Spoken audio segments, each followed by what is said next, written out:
નમસ્કાર, ન્યૂઝ બુલેટિનમાં આપનું સ્વાગત છે. હું છું પંકજ શર્મા. શરૂઆત કરીશું વાતાવરણમાં આવી રહેલા મોટા ફેરફારની.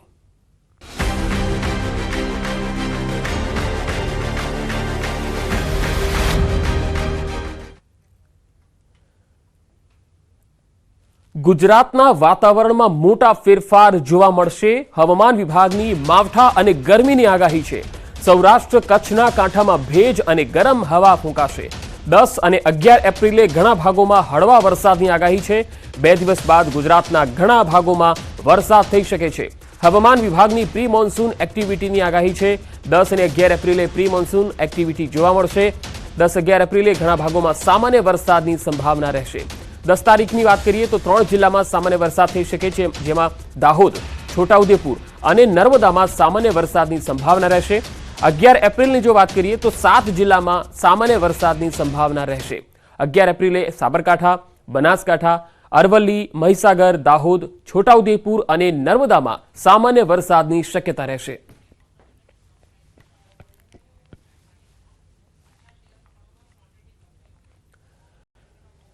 નવ એપ્રિલથી ચૈત્ર નવરાત્રીનો પ્રારંભ થવા જઈ રહ્યો છે. ચૈત્ર નવરાત્રીને લઈને મહેસાણામાં શક્તિપીઠ બહુચરાજીમાં તમામ તૈયારીઓને આખરી ઓપ આપી દેવામાં આવ્યો છે. આજે બપોરે 12 કલાકે પ્રક્ષાલન વિધિ અને 9 એપ્રિલે ઘટ સ્થાપન વિધિ યોજાશે. માતાજીના ગર્ભગૃહ, બાલાયંત્ર સહિત માતાજીના 7 દિવસની સવારીની વિધિ વિધાન પ્રમાણે પ્રક્ષાલન વિધિ કરાશે.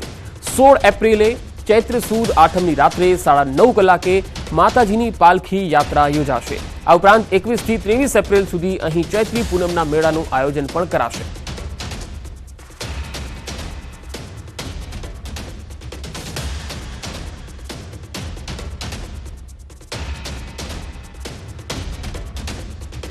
અને હવે વાત કરીશું રૂપાલા વિવાદની.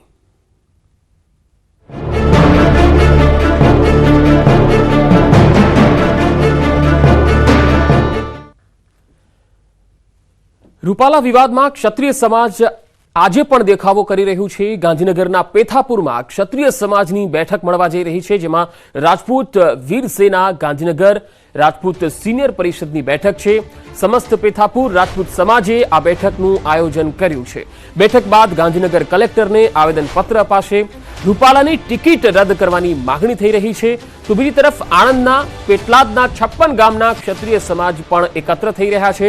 બપોરે 1 થી 2 વાગે પેટલાદ રણછોડરાય મંદિરે ભેગા થવાના છે અને બાદમાં એક મહારેલી યોજીને પ્રાંત કલેક્ટરને આવેદનપત્ર આપશે. આ રેલીમાં આણંદ જિલ્લા કરણી સેનાના સભ્યો પણ જોડાવાના છે.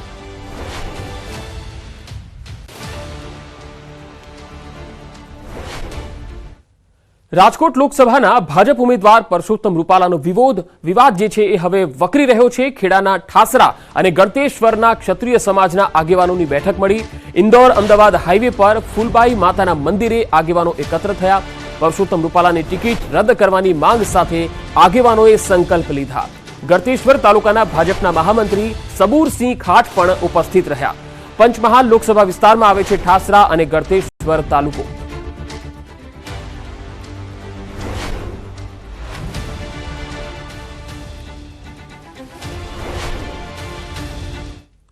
અને હવે વાત કરીશું મહાસંગ્રામની.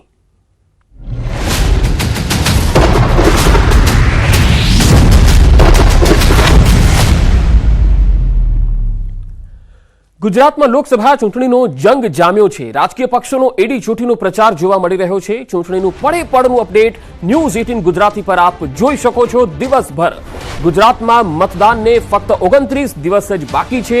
લોકસભાની ચૂંટણીનું મહા કવરેજ ન્યૂઝ 18 ગુજરાતી પર દિવસભર અમે આપને બતાવતા રહીશું. દિવસભર જુઓ ન્યૂઝ 18 પર મહાસંગ્રામ. આજે મુખ્યમંત્રી ભૂપેન્દ્ર પટેલ બનાસકાંઠાના થરાદમાં જાહેર સભાને સંબોધશે. થરાદમાં આજે સીએમની હાજરીમાં ભાજપમાં ભરતી મેળો પણ છે. થરાદમાં આપ અને કોંગ્રેસના કાર્યકર્તાઓ ભાજપમાં જોડાશે. કોંગ્રેસના આગેવાન ડીડી રાજપૂત આજે સીએમની હાજરીમાં કેસરિયા કરશે. સીએમ થરાદ બાદ ધાનેરામાં 3 કલાકથી વધુ સમય રોકાશે અને કાર્યકર્તાઓ અને બનાસકાંઠાના નેતાઓ સાથે બંધ બારણે બેઠક કરશે. આ તરફ પાટીલના આજે 2 ચૂંટણીલક્ષી કાર્યક્રમ છે. પાટીલ ગોધરામાં બૂથ કાર્યકર્તા સંમેલનમાં હાજરી આપશે. સ્વામિનારાયણ મંદિરના હોલમાં આ સભા યોજાશે, જેમાં પંચમહાલના મોરચાના હોદ્દેદારો, કારોબારી સભ્યો ઉપસ્થિત રહેશે. છોટાઉદેપુરના બોડેલીમાં પાટીલ કાર્યાલય પર જિલ્લા પંચાયત, તાલુકા પંચાયતના સભ્યો અને અલગ અલગ સંગઠનના સભ્યો સાથે ચર્ચા કરશે. તો પોરબંદર ભાજપ ઉમેદવાર મનસુખ માંડવિયા કુતિયાણાના ટુકડાગોસા, નવાગામ અને ભડ સહિતના 16 ગામમાં પ્રચાર કરશે. આ તરફ કોંગ્રેસ તરફથી પ્રચારકો ગુજરાતમાં પ્રચાર કરી રહ્યા છે.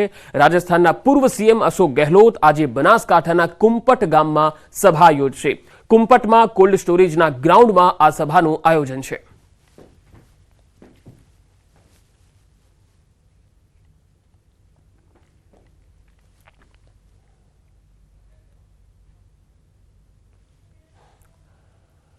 બનાસકાંઠામાં આજે ભાજપનો ભરતી મેળો. કોંગ્રેસ અને આપના નેતાઓ આજે કેસરિયા કરશે. કોંગ્રેસના પ્રદેશ મહામંત્રી રહેલા અને કોંગ્રેસના એક સમયના વરિષ્ઠ નેતા રહી ચૂકેલા ડીડી રાજપૂત આજે કેસરિયા કરશે.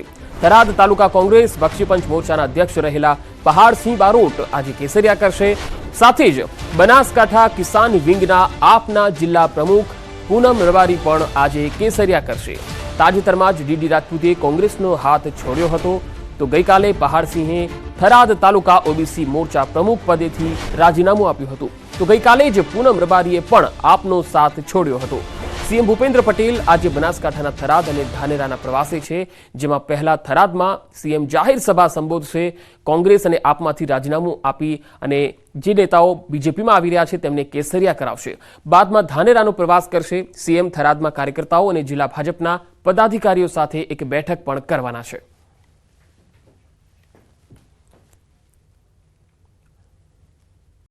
ચૂંટણી પહેલા બનાસકાંઠા કોંગ્રેસમાં ભંગાણ થયું છે. બનાસકાંઠા કોંગ્રેસમાંથી વધુ એક નેતાએ હાથ છોડ્યો છે. થરાદ તાલુકા બક્ષીપંચ મોરચાના અધ્યક્ષે કોંગ્રેસ છોડી દીધી છે. પહાડસિંહ બારોટે કોંગ્રેસનો હાથ છોડ્યો. આજે થરાદમાં સીએમની ઉપસ્થિતિમાં પોતાના સમર્થકો સાથે પહાડસિંહ ભાજપમાં જોડાશે. કોંગ્રેસે રામ મંદિરના આમંત્રણનો અસ્વીકાર કર્યો હોવાથી ધર્મનું અપમાન કર્યું હોવાના આક્ષેપ સાથે પહાડસિંહે કોંગ્રેસને રામ રામ કર્યા.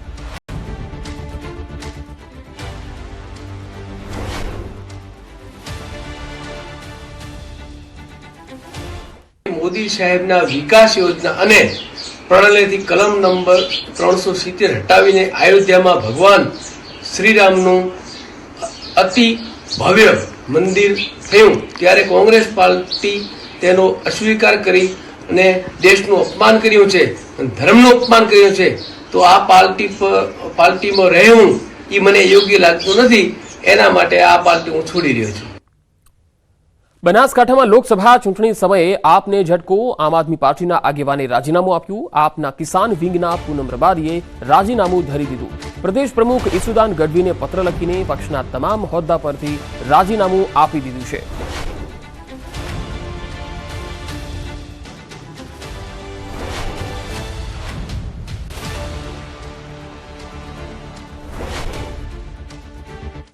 ભ્રામક પ્રચાર કરતા કોંગ્રેસ નેતા જ ફસાઈ ગયા. બનાસકાંઠામાં ગુલાબસિંહ રાજપૂતનો વિડીયો વાયરલ થયો. જાહેર મંચ પર જ પશુપાલકે કોંગ્રેસ નેતાની પોલ ખોલી. તાજેતરમાં એક સભામાં કોંગ્રેસના પૂર્વ ધારાસભ્ય ગુલાબસિંહ રાજપૂતે બનાસ ડેરીના નફા અને દૂધ ભાવ વધારાનો નફો પશુપાલકોને મળ્યો નથી એવો પ્રચાર કર્યો. જાહેર મંચ પરથી જ ગુલાબસિંહે આ નિવેદન આપી પશુપાલકોને સવાલ કર્યો. જોકે એ જાહેર મંચ પરથી જ એક પશુપાલકે કોંગ્રેસ નેતાને જે જવાબ આપ્યો તેનાથી ગુલાબસિંહ હસીને પાત્ર બની ગયા. પશુપાલકે કહ્યું, હા મને તો નફો મળ્યો છે. જાહેર મંચ પરથી પશુપાલકના આ જવાબથી કોંગ્રેસ નેતા ગુલાબસિંહ પણ બોઠા પડી ગયા. ચૂંટણીની મોસમમાં હાલમાં ગુલાબસિંહનો આ વિડીયો ભારે ચર્ચાનું કેન્દ્ર બન્યો. બનાસ ડેરીના નફામાં પશુપાલકોને મળેલા હિસ્સા અંગે કોંગ્રેસના ખોટા પ્રચારમાં કોંગ્રેસ નેતા જ ખુદ ફસાઈ ગયા હતા.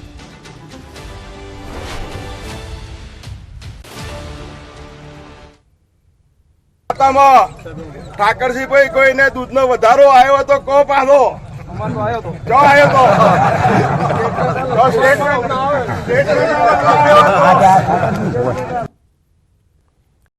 તો આ તરફ આ વિડીયો વાયરલ થતા જે પશુપાલકે ગુલાબસિંહના ખોટા પ્રચારની પોલ ખોલી તે પશુપાલકે પણ સ્પષ્ટતા કરી છે. તેમણે કહ્યું કે દૂધનો ભાવ વધારો અને નફો ફક્ત મને જ નહીં પરંતુ ગામના તમામ પશુપાલકોને પણ મળ્યો છે. એટલું જ નહીં જિલ્લાના પશુપાલકોને પણ મળ્યો છે.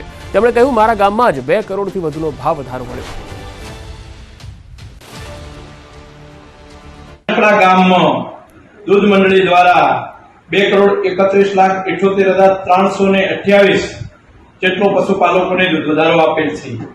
એટલે જે દૂધ ભરાયું છે, દૂધના પૈસા આવ્યા છે એ અલગ, પરંતુ 30% જેટલો દૂધ વધારો મારા ગામમાં બનાસ ડેરી દ્વારા ચૂકવેલ છે. પેલો બનાસ ડેરી પત્ર લખે કે તમારે આટલો દૂધ વધારો આવશે, અને ત્યારબાદ ઓનલાઈન ગ્રાહકના ખાતામાં દૂધ વધારો આવે. તો આ મુદ્દે બનાસ ડેરી ચેરમેન શંકરભાઈ ચૌધરીએ પશુપાલક બહેનોને પૂછ્યું કે ભાવ વધારો મળ્યો કે નહીં, તો પશુપાલક બહેનોએ પણ હાથ ઊંચો કરી ભાવ વધારા મળ્યાની ખુશી વ્યક્ત કરી. આ વધારો જે આપ્યો તમને બધાને, પશુપાલક માતાઓ બહેનોને, તમારા ખાતામાં જમા થયો હોય તો હાથ ઊંચો કરીને કહો બધા.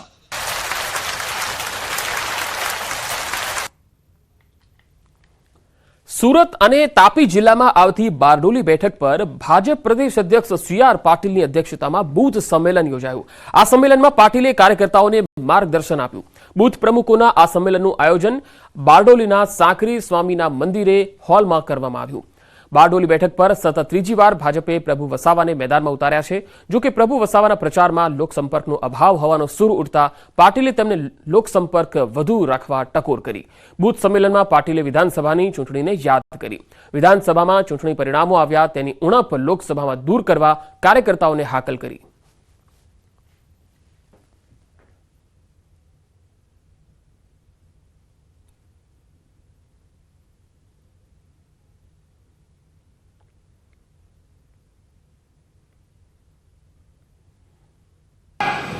તમારા બૂથમાં કોઈ પ્રદેશ અધ્યક્ષ રહેતો હશે ને, એ પણ બૂથ પ્રમુખના હાથ નીચે જ આવી જાય. એ ધારાસભ્ય હશે, મંત્રી હશે, પદાધિકારી હશે, જિલ્લાના પ્રમુખ હશે, કોઈ પણ હશે, પણ કોઈ પણ બૂથમાં એ રહેતો હશે, બૂથના પ્રમુખના કહેવા મુજબ જ એને ત્યાં કામ કરવું પડે.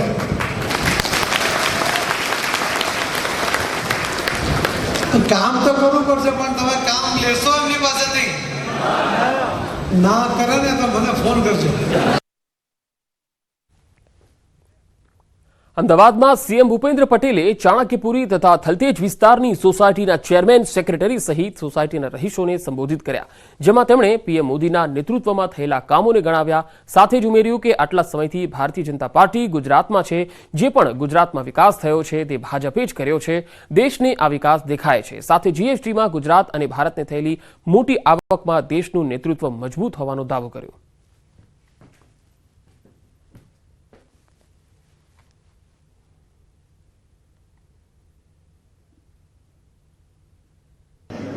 કામ આપણે કર્યા છે, આપણે સાચી ધોકી કહેવાય એવા કામો કર્યા.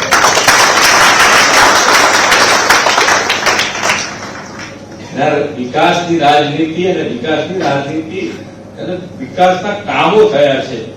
છેક છેક છેવાડાના માનવી સુધી એનો લાભ મળ્યો છે, એનો આ વિશ્વાસ.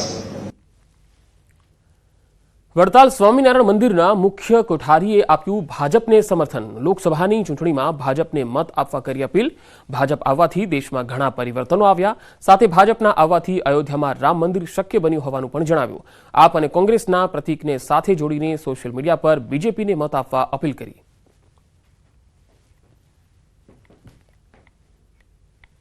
પાંચસો વર્ષના ઇતિહાસમાં આપણા પૂર્વજોએ કરેલી તપશ્ચર્યાના અંતે અયોધ્યામાં સરયુ ગંગાના કિનારે રામ જન્મભૂમિ પર મંદિર નિર્માણ થયું. એના માટે કમળનું બટન દબાવવાનું છે. બનાસકાંઠાના પાંથાવાડા નજીક ખાનગી હોટલ પર ફાયરિંગની ઘટના બની. સ્કોર્પિયોમાં આવેલા 3 જેટલા શખ્સોએ ખુલ્લેઆમ ફાયરિંગ કર્યું. આ ફાયરિંગની ઘટનાને લઈ વિસ્તારમાં ભયનો માહોલ છવાઈ ગયો. ફાયરિંગ કરી ભાગવા જતા ધનિયાવાડા નજીક ફાયરિંગ કરનારાઓની કાર પલટી ખાઈ ગઈ હતી. પોલીસે કારમાંથી રિવોલ્વર સાથે 3 શખ્સોની અટકાયત કરી. ગત રાત્રે થયેલા ફાયરિંગના સીસીટીવી ફૂટેજ પણ વાયરલ થયા. આ ઘટનાને લઈ પાંથાવાડા પોલીસે વધુ તપાસ હાથ ધરી છે. પાંથાવાડામાં આ ફાયરિંગ થયું. ખાનગી હોટલ પર ફાયરિંગનો બનાવ બન્યો. સ્કોર્પિયોમાં આવેલા 3 શખ્સોએ ખુલ્લેઆમ ફાયરિંગ કર્યું. આખી ઘટના જે છે એ આ પાંથાવાડા હોટલમાં બની અને સીસીટીવીમાં પણ કેદ થઈ ગઈ છે. ફાયરિંગ કરી અને ભાગવા જતા ધનિયાવાડા નજીક ફાયરિંગ થયું અને તેમની જે કાર છે એ પલટી ખાઈ ગઈ હતી, કારણ કે આ લોકો ફાયરિંગ કરીને ભાગવાની ફિરાકમાં હતા અને સ્પીડમાં ગાડી હંકારી હતી, જેથી ગાડી પલટી ખાઈ ગઈ. પોલીસે આ કારમાંથી રિવોલ્વર સાથે 3 શખ્સોની અટકાયત કરી લીધી છે. ગત રાત્રે થયેલા આ ફાયરિંગના બનાવ ને સીસીટીવીમાં પણ જોઈ શકાય છે. પાંથાવાડા પોલીસ હવે આગળની તપાસ કરી રહી છે. વધુ માહિતી સાથે બનાસકાંઠાથી સંવાદદાતા કિશોર તુવર જોડાયા છે. કિશોર, આજે 3 શખ્સો હતા, તેઓ કોણ હતા અને શા કારણે તેમણે ફાયરિંગ કર્યું, કોઈ માહિતી મળી શકી છે? ચોક્કસથી પંકજ, આપને જણાવી દઉં કે આ શનિવારે રાત્રિના 1 કલાકે ફાયરિંગની આ ઘટના બની હતી અને તે બાદ અકસ્માત સર્જાયો હતો અને પોલીસને ગાડીમાંથી રિવોલ્વર મળી આવી હતી. તે બાદ પોલીસે 188 મુજબ ગુનો દાખલ કર્યો હતો, પરંતુ પાછળથી જે ફાયરિંગના જે સીસીટીવી ફૂટેજ સામે આવ્યા હતા તેને લઈને ગઈકાલે રાત્રે 3 ઈસમો ઉપર ગુનો દાખલ કરવામાં આવ્યો છે અને 3 ઈસમોની અટકાયત કરવામાં આવી છે. કે અંગત અદાવતને લઈને હોટલ ઉપર આ ફાયરિંગની ઘટના બની હતી, જેમાં 5 થી 6 રાઉન્ડ જેવું ફાયરિંગ કરવામાં આવ્યું હતું અને આ સમગ્ર જે ઘટના જે છે તે પંકજ સીસીટીવીમાં કેદ થઈ હતી ને અત્યારે તો આ પોલીસે 3 જે ઈસમો છે તે 3 ઈસમોની અટકાયત કરીને વધુ તપાસ હાથ ધરી છે. પંકજ. જી કિશોર, આભાર માહિતી આપવા માટે.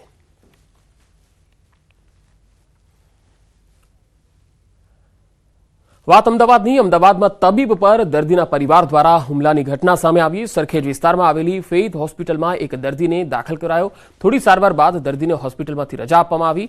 આલમખાન પઠાણ નામના દર્દીને ઘરે પરત ફર્યા બાદ ફરીથી તકલીફ થતા તેને હોસ્પિટલ લઈ જવાયો, ત્યારે ડોક્ટરે દર્દીને મૃત જાહેર કરતા પરિવારજનો ઉશ્કેરાઈ ગયા અને ડોક્ટરને અપશબ્દ બોલી તેમની સાથે મારામારી કરી. હૃદય ચાલુ કરવા માટે પ્રયાસો કર્યા પણ એ મૃત હાલતમાં જ આવેલા હતા, એટલે એ પ્રયાસો નિષ્ફળ ગયા. એટલે ડૉક્ટરશ્રીએ એમના પત્નીને કીધું કે તમારા પતિ છે એનું મરણ થયું છે, જેથી એમને બધા એમની સાથે આવેલાને વાત કરતાં બધા ઉશ્કેરાઈ ગયેલા. એટલે ફરિયાદી જે ડૉક્ટર છે ઉઝેરભાઈ, એમને અને બીજા એક અઝરુદ્દીનભાઈ ડૉક્ટર છે, એમની સાથે ગાળો કરી અને મારામારી કરી. હોસ્પિટલના દરવાજા તોડી નાખ્યા. દ્વારકાના રૂપામોરા ગામમાં રખડતા શ્વાનનો આતંક જોવા મળ્યો. રખડતા શ્વાનના હુમલામાં બાળકીનું મૃત્યુ થઈ ગયું. 11 વર્ષીય બાળકી પર શ્વાનોના ટોળાએ હુમલો કર્યો. શ્વાનોના હુમલામાં બાળકીનું ઘટના સ્થળે જ મોત થયું. દાહોદના ગોધરાથી ખેતમજૂરી માટે આવેલા પરિવારની પુત્રી હતી મૃતક બાળકી. રૂપામોરા ગામમાં રખડતા શ્વાનનો આતંક એટલી હદે વધી ગયો છે કે એક બાળકી પર હુમલો કર્યો અને આ બાળકીનું મૃત્યુ થયું. વધુ માહિતી સાથે દ્વારકાથી સંવાદદાતા મુકુંદ મોકરિયા જોડાયા છે. મુકુંદ, આ શ્વાનોનો આતંક લગાતાર વધતો જઈ રહ્યો છે, તેને રોકવા માટે હવે તંત્ર શું કરી રહ્યું છે?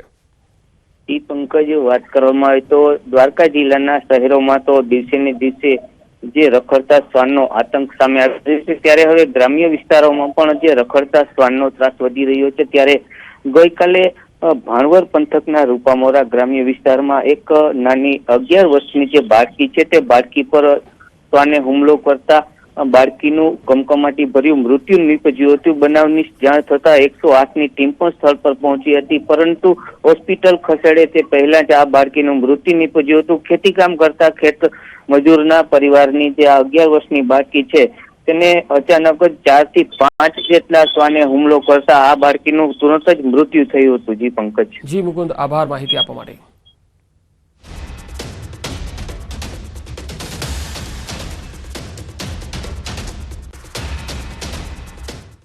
અને હવે બ્રેકમાં જતા પહેલા નજર ટોપ 3 હેડલાઇન્સ પર. ગુજરાત પર માવઠું અને ગરમીનો ડબલ એટેક. 10 અને 11 એપ્રિલે હળવો વરસાદ તો સૌરાષ્ટ્ર કચ્છના કાંઠામાં ભેજ અને ગરમ હવા ફૂંકાશે. બનાસકાંઠાના પાંથાવાડા નજીક હોટલ પર ફાયરિંગ. 3 લોકો કારમાં ફાયરિંગ કરીને ભાગવા જતા કાર પલટી ગઈ. રિવોલ્વર સહિત 3 પકડાયા.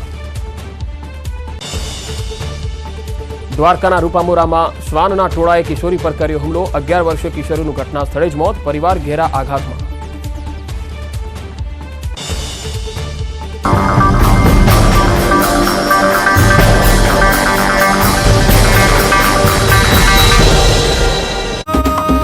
ઉમેદવાર પરસોત્તમભાઈ રૂપાલાની ઉમેદવારી રદ ના થાય ત્યાં સુધી અમે આ આપની અસ્મિતાનો જંગ લડીશું.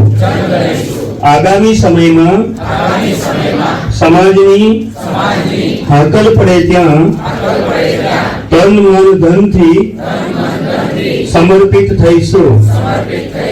જય ભવાની, જય સોમનાથ, જય માતાજી. અમારી એક જ માંગ છે કે રૂપાલાની લોકસભાની ટિકિટ રદ થવી જોઈએ. અમને કોઈ પાર્ટી કે સમાજ કે સંગઠન કે કોઈ જ્ઞાતિ સાથે વિરોધ નથી. પાટીલ સાહેબે એમ કહ્યું હતું ને કે ક્ષત્રિય સમાજ મન મોટું રાખીને રૂપાલાને માફ કરી દો, તો અમે પાટીલ સાહેબને જણાવવા માંગીએ છીએ કે તમે મન મોટું રાખીને રૂપાલાની ટિકિટ કેમ રદ ના કરો? રૂપાલામાં એવું તે શું છે? તમારું મોવડી મોંડલ એને કેમ એટલું બધું મહત્વ આપે છે? રૂપાલામાં શું છે એવું તે આટલા બધા જનાક્રોશ સામે એકલા રૂપાલાને સાચવીને બેઠા છો? મોદીજીને સમગ્ર રાજ્ય અને દેશની રાજપૂત બહેનો વતી નમ્ર વિનંતી છે કે રૂપાલાની ટિકિટ રદ કરો. એમને આટલું બધું મહત્વ ના આપો. બીજા કોઈને ઉમેદવાર કરીને ઉભા રહો તો એક મુદ્દો પૂરો થાય. રામાયણ અને મહાભારતની તો તમને બધાને ખબર જ હશે કે રાજહટ આગળ સ્ત્રીહટ કેટલી કામ લાગી હતી, કેટલી આગળ પડીને છે. એટલે સ્ત્રીહટ છે આ એક. તો સરકારશ્રીને અમારે નમ્ર વિનંતી છે, અમારા રાજપૂત રાજાઓ જે અત્યાર સુધીમાં જે રજવાડાઓએ બલિદાન આપ્યા છે, ત્યાગ આપ્યો છે, એના વિશે પણ આપ બધા જાણો છો. અને આ એક સામાન્ય સંભવિત ઉમેદવાર માટે એક ટિકિટ રદ ના કરી શકો કે આ હિસાબે આમ જોવો તો કૃષ્ણકુમાર સિંહજી 1800 પાદરો એક પળમાં વિચાર કર્યા વગર એમને આપી દીધા. 562 રજવાડાઓ એમને સમર્પિત કરી દીધા. તો એક ટિકિટ તમે રદ ના કરી શકો. બસ અમારી એટલી જ માંગ છે. જે રાજપૂત સમાજ માટે જે ટીકા ટિપ્પણ થઈ છે અને એનો જે સોશિયલ મીડિયામાં વાયરલ થયો, એના કારણે અમે આજે કલેક્ટર સાહેબને આવેદનપત્ર આપવાના છીએ. એમાં ટૂંકમાં કહીએ તો અમારા સમાજની જે અસ્મિતા અને અમારી બહેન દીકરીઓ વિશેની જે ટીકા ટિપ્પણ થઈ છે, એટલે અમારા સમાજને ખૂબ દુઃખ અને દુઃખ પહોંચી છે. એટલા માટે અમે ખાસ આજે ભાઈઓ અને બહેનો ત્રણેય જિલ્લામાંથી ઉપસ્થિત થયા છે. પંચમહાલ જિલ્લા, મહીસાગર જિલ્લા અને દાહોદ જિલ્લામાંથી ઉપસ્થિત થયા છે. અને આજે અમારી જે સંખ્યા છે લગભગ 1500ની આજુબાજુ છે. અને મહારાજાઓ નિમ્યા એમણે રોટી બેટીના વ્યવહાર કર્યા. રાજકોટના ઉમેદવાર પરસોત્તમ રૂપાલાના નિવેદનને લઈને ક્ષત્રિય સમાજનો ગુસ્સો 7મા આસાને પહોંચી ગયો છે. ક્ષત્રિયો પોતાની વાત પર અડગ છે. હવે વટનો સવાલ થઈ ગયો છે. ત્યારે શનિવારે રાજકોટમાં મહારેલી યોજ્યા બાદ રવિવારે ધંધુકામાં ક્ષત્રિય સમાજનું અસ્મિતા સંમેલન મળ્યું. વલભીપુર રોડ પર ચુડાસમા બોર્ડિંગમાં યોજાયેલા સંમેલનમાં રાજ્યભરની ક્ષત્રિયની 92 સંસ્થાના આગેવાનો જોડાયા. મોટી સંખ્યામાં ક્ષત્રિયો એકત્ર થયા. અમદાવાદ, ભાવનગર, રાજકોટ અને સુરેન્દ્રનગરમાંથી પણ લોકો આવ્યા હતા. અહીં ક્ષત્રિયો આકરા પાણીએ જોવા મળ્યા. અહીં મહિલાઓ અને યુવાનોએ પણ હાજર રહી હલ્લાબોલ કર્યો અને રૂપાલાની ટિકિટ રદ ન થાય ત્યાં સુધી વિરોધ કરવા મક્કમ રહેવા હાંકલ કરી. આ ઉપરાંત આ સંમેલનમાં આગામી કાર્યક્રમને લઈને રણનીતિ ઘડવામાં આવી. 17 જેટલા આગેવાનોએ આગામી રણનીતિ અંગે ચર્ચા કરી. 16થી વધુ જિલ્લાના ક્ષત્રિય સમાજના સંમેલનની રણનીતિ બનાવવામાં આવી. રાજકોટ લોકસભાના ભાજપના ઉમેદવાર પુરુષોત્તમ રૂપાલા દ્વારા કરવામાં આવેલી વિવાદાસ્પદ ટિપ્પણીને લઈને ક્ષત્રિય સમાજ રસ્તા પર ઉતરી રહ્યો છે. અમદાવાદ જિલ્લાના ધંધુકા ખાતે ક્ષત્રિય અસ્મિતા સંમેલન મળ્યું. ત્યારે આ સંમેલનમાં ભાગ લેવા માટે રાષ્ટ્રીય જનલોક પાર્ટીના રાષ્ટ્રીય સંયોજક શેરસિંહ રાણા અમદાવાદ પહોંચ્યા. પૃથ્વીરાજસિંહ ચૌહાણના અસ્થિઓ અફઘાનિસ્તાનથી ભારત લાવનાર શેરસિંહ રાણા ગોતા રાજપૂત ભવન ખાતે પહોંચ્યા હતા. અહીં શેરસિંહ રાણા અને રાજપૂત સમાજની કોર કમિટીના આગેવાન વિજયસિંહ ચાવડાએ પ્રેસ કોન્ફરન્સ યોજી, જેમાં તેમણે દલિત સમાજને નિવેદન કરતા જણાવ્યું કે તમે ભાજપની વાતમાં ન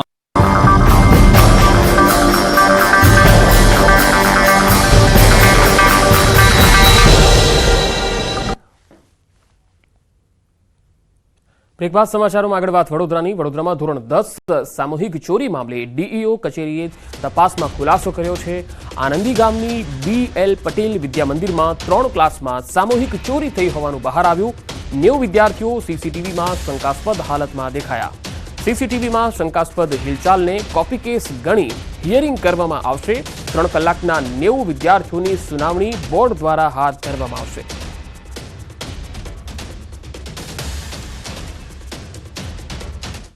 વડોદરામાં સ્વાઇન ફ્લૂથી પણ વધુ એકનું મૃત્યુ થઈ ગયું છે. ગોત્રી હોસ્પિટલમાં સારવાર લઈ રહેલા ભરૂચના 51 વર્ષીય વૃદ્ધનું મોત થયું. અત્યાર સુધીમાં શહેરમાં સ્વાઇન ફ્લૂની સારવાર લેતા કુલ 3 દર્દીના મોત થયા. હાલ SSG હોસ્પિટલમાં 5 અને સ્વાઇન ફ્લૂનો 1 દર્દી સારવાર હેઠળ છે.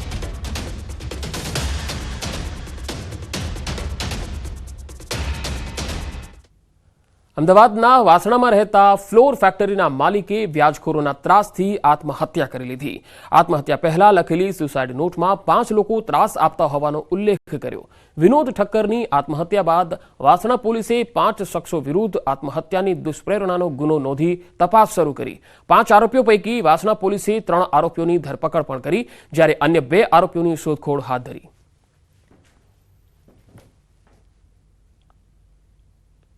જે મરણજાળ છે પોતે, અને એમણે જુદા જુદા 5 ઇસમો પાસેથી વ્યાજે નાણાં લીધેલા હતા. જેને લોકો પઠાણી ઉઘરાણી કરતા હતા, અવારનવાર હેરાન કરતા હતા અને એમણે પૈસા આપી દીધેલ હોવા છતાં ટોર્ચર કરતા હતા. એટલે એમણે ગળા ફાંસો ખાઈ અને આત્મહત્યા કરેલી. એ વખતે એમણે એક સુસાઇડ નોટ લખેલી હતી. એ સુસાઇડ નોટના આધારે એમના પત્નીએ ફરિયાદ આપી છે. એમાં 3 આરોપીની ધરપકડ કરવામાં આવી છે, જે મરણજાળ છે પોતે.